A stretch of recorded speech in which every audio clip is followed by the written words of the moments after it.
संभाजी ब्रिगेडच्या अधिवेशनात ज्येष्ठ पत्रकार ज्ञानेश महाराव यांनी हिंदू धर्मीयांच्या देवता आणि थोर संतांबद्दल वादग्रस्त वक्तव्य केली होती।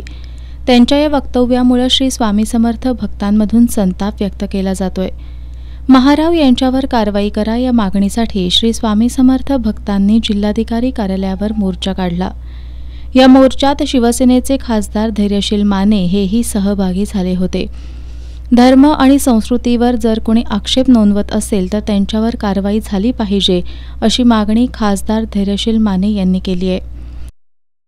कायद्याने सुद्धा एक घटनेचा अधिकार आपल्याला आहे की आपल्याला आपला धर्म, आपली असणारी संस्कृती जतन करण्याचा प्रत्येकाला अधिकार आहे आणि जर त्या अधिकारावर कोण बोट लावत असेल तर त्याच्यावर कायदेशीर कारवाई झालीच पाहिजे।